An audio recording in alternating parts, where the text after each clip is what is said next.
Yes, another day on the internet, and you know exactly what that means.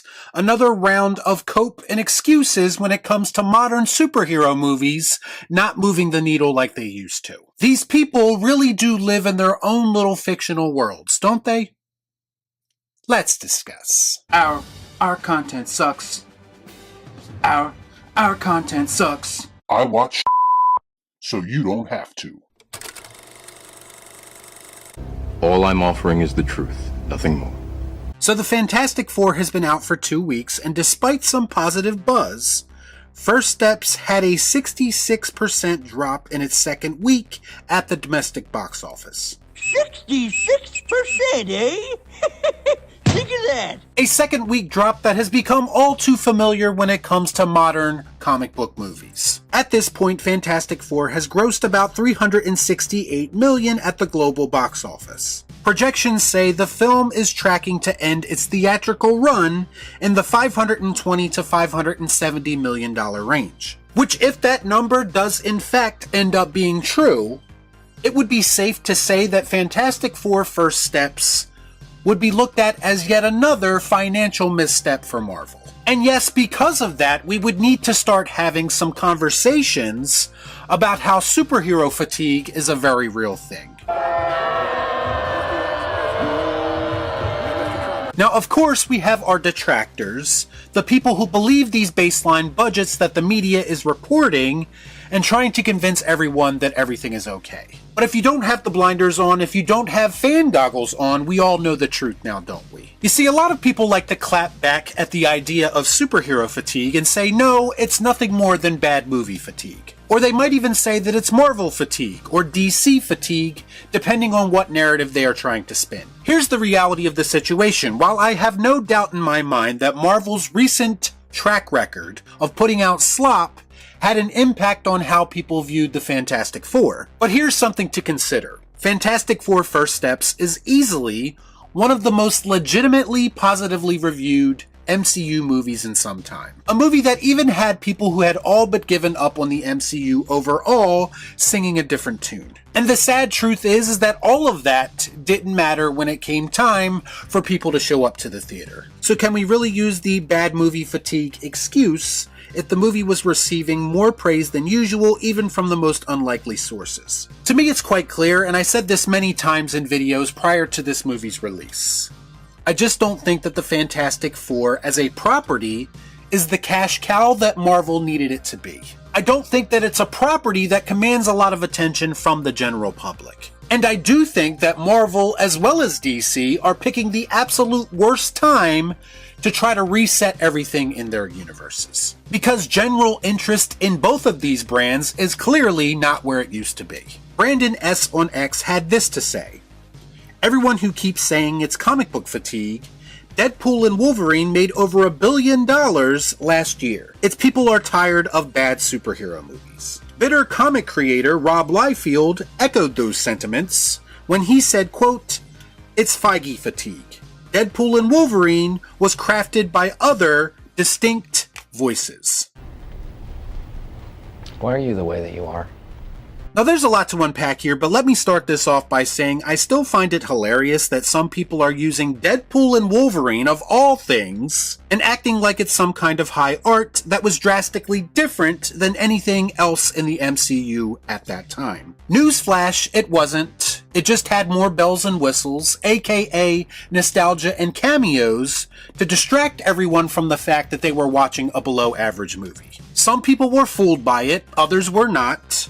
And to be very clear, I don't have a problem if you actually found enjoyment in this movie. But let's be real, that movie succeeded to the level that it did thanks to gimmicks just like No Way Home before it. And it had absolutely nothing to do with the said quality of that film or the voices behind it. Man, I'm tired of being right. If Deadpool and Wolverine is the product of other distinct voices, namely not Kevin Feige, then I find it pretty weird that that movie made a lot of the same mistakes that most MCU movies tend to make. Do these movies need to be high art? No, of course not. But let's stop acting like Deadpool and Wolverine was creatively superior to everything else that was going on around it, because it wasn't. The truth is that the only movies that moved the needle in the MCU post-Endgame were either propped up by nostalgia or multiverse shenanigans. Everything else around those movies either underperformed or flat out flopped. So let's pump the brakes on Deadpool and Wolverine being everyone's gotcha movie when it comes to arguing against superhero fatigue. And then we have Superman, which is reportedly eyeing a $640 to $680 million global theatrical run. To try to convince people that those are impressive numbers, you also have the media and certain X accounts running with the story that it will be the highest earning comic book movie of the year. Whoopie fucking do. Hey, I'm impressed. And I hate to break it to some of you, but none of this is the flex that some people think it is. So Superman is the highest grossing superhero movie of the year, when pretty much everything else in the genre either underperformed or flat out flopped. Perspective helps in these conversations, and could the bar possibly be any lower? Also, hearing that Superman could end its theatrical run in the 600 million range, and people acting like it's an absolute win, sounds a bit odd to me. Many people who are not desperately shilling for this movie have said many times that Superman's final number needs to have a 7 in front of it in order for that movie to be considered a legitimate success. Now, to be clear, it does not matter if you personally believe that it can make less than that and be a success, if you think that's right on the money, or if you think that it needs to make more. The point, ladies and gentlemen, is that a $640 to $680 million haul is not the slam dunk victory in any scenario that people think it is. All I hear every day on social media and in my own comments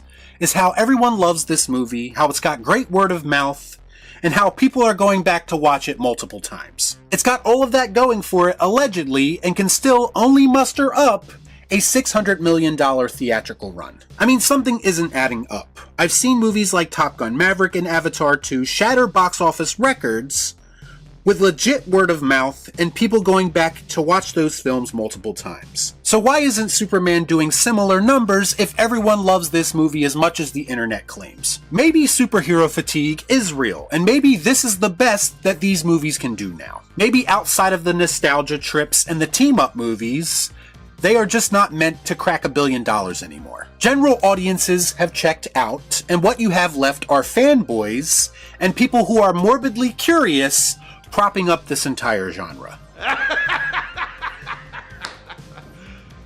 You serious? And I don't think there's any turning back at this point, so to me, if you are dead set on continuing to make these movies, then I think you have to start making them very differently. Maybe an emphasis on storytelling and characters would bring the ridiculous costs of these movies down instead of just focusing on spectacle. If Superman and Fantastic Four didn't cost so much to make and promote, then they wouldn't need to make so much in order to turn a profit. The bottom line being that you desperately have to adjust for the dwindling audiences that these movies are currently bringing in. That makes sense.